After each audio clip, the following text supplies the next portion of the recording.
Pemirsa, gempa berkekuatan 6,1 skala Richter mengguncang Kabupaten Tuban, Jawa Timur Jumat siang. Sementara itu gempa susulan dengan magnitudo 6,5 skala Richter juga terasa hingga Jakarta.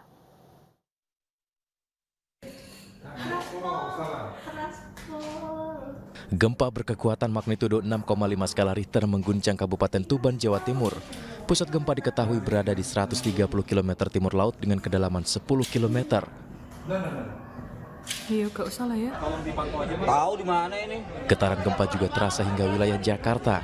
Di gedung Ainis Tower, Jakarta Pusat, durasi gempa dirasakan cukup lama oleh sejumlah karyawan. Ini merupakan gempa susulan di mana sebelumnya gempa terjadi pada pukul 11 siang dengan kekuatan 6,1 skala Richter. Gempa pertama dirasakan oleh sejumlah wilayah Semarang, Bojonegoro, Sidoarjo, hingga Surabaya.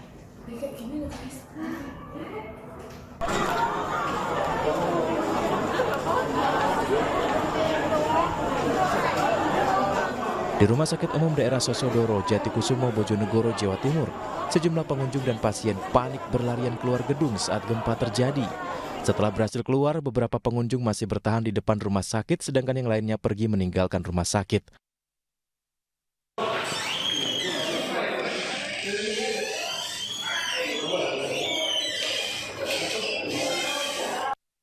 Kepanikan juga terjadi di Mapolda Jawa Timur, Surabaya.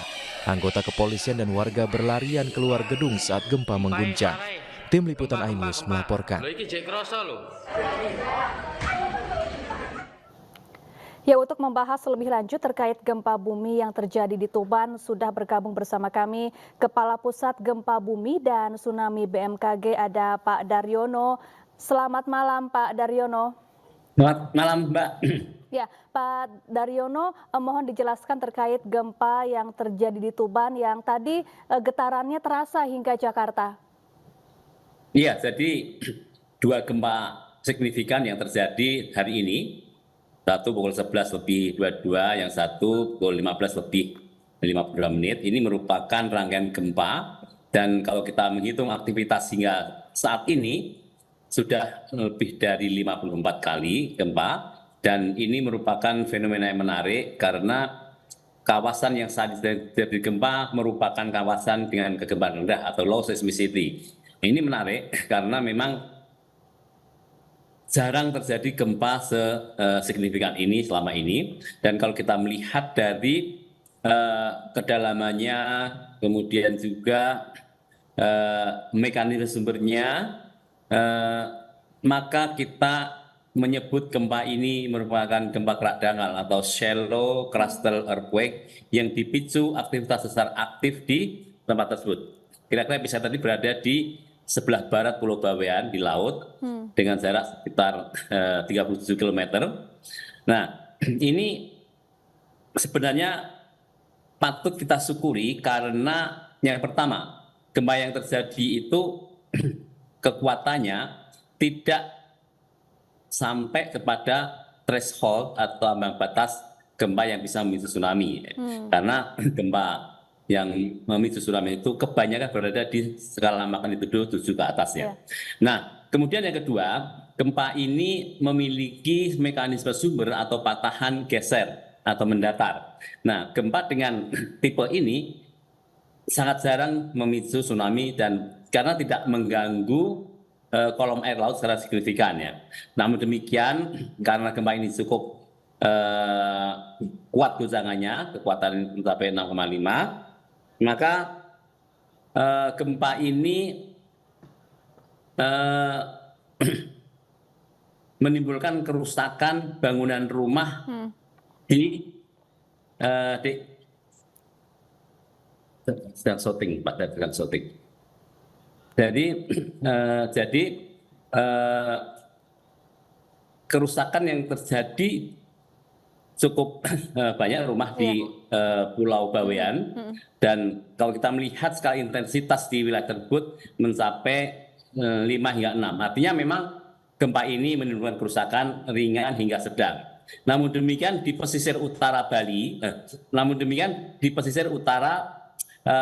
Jawa Timur, guncangan mencapai 4 hingga 5 mm cukup kuat, benda pajangan bisa terpelanting namun tidak menimbulkan kerusakan. Dan menariknya gempa ini juga bisa mengguncang wilayah jauh ya, seperti di Yogyakarta, bahkan di Pekalongan ya. Ini menjadi perhatian para peneliti terkait dengan kemampuan dia dalam membuat spektrum gempa yang cukup besar itu, Mbak. Baik, jadi gempa ini tidak berpotensi tsunami ya Pak Daryono. Lalu Ya. seberapa luas wilayah yang terdampak akibat gempa ini Pak Daryono? Kalau kita melihat peta makroseismik atau shake map yang kita bangkitkan dari gempa ini mengguncang Jawa Timur, sebagian Jawa Tengah, Pantura, kemudian juga Kalimantan Timur, Kalimantan Selatan, cukup luas, Mbak. Ini menjadikan gempa ini cukup menarik karena memang bukan gempa dalam tapi bisa menimbulkan spektrum yang cukup luas ya.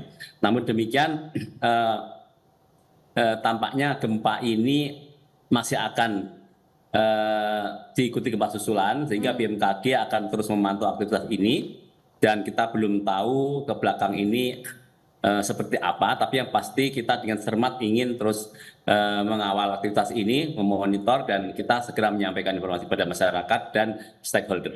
Baik, akan ada potensi gempa susulan kira-kira dalam kurun waktu berapa lama yang patut kita antisipasi terkait potensi gempa susulan ini Pak Daryono? Ya, gempa kerak dangkal itu memiliki karakteristik banyak susulannya ya. Hingga saat ini kita sudah mencatat lebih dari 54 kali gempa susulan. Namun demikian harapan kita tidak akan ada lagi gempa yang lebih besar sehingga masyarakat kembali tenang dan situasi aman kembali. Namun demikian kami menyarankan pada masyarakat warga yang rumahnya sudah rusak sebagian, sudah miring, maka sebaiknya jangan ditinggali dulu, tetapi tinggal di tempat penampungan yang aman, yang memiliki bangunan struktur yang kuat, sehingga jika terjadi gempa signifikan, masyarakat, warga akan aman. Dikhawatirkan kalau rumah sudah rusak sebagian, sudah miring ditempati, jika terjadi gempa susulan bisa menimbulkan bahaya berupa rusak yang lebih parah atau rumah bisa roboh. Demikian, Pak. Baik, meskipun sudah dinyatakan tidak berpotensi tsunami, apakah ada imbauan khusus kepada warga yang tinggal di kawasan pesisir, Pak Daryono? Ya, jadi kami mengimbau kepada masyarakat di Pulau Bawean, kemudian juga di pesisir utara Jawa Timur, Jawa Tengah, Kalimantan Selatan, untuk tidak terlalu khawatir berlebihan karena gempa ini tidak berpotensi tsunami dan tetap beraktivitas seperti biasa ya, karena mereka yang beraktivitas di pantai, penyeberangan laut tetap lakukan seperti biasa dan tidak perlu khawatir dari tsunami karena memang gempa ini tidak berpotensi tsunami. Baik. Terima kasih Pak Daryono, Kepala Pusat Gempa Bumi dan Tsunami BMKG telah bergabung bersama kami di iNews Sore. Semoga tidak ada lagi gempa susulan yang menimbulkan kerusakan ya bagi warga. Terima kasih Pak Daryono.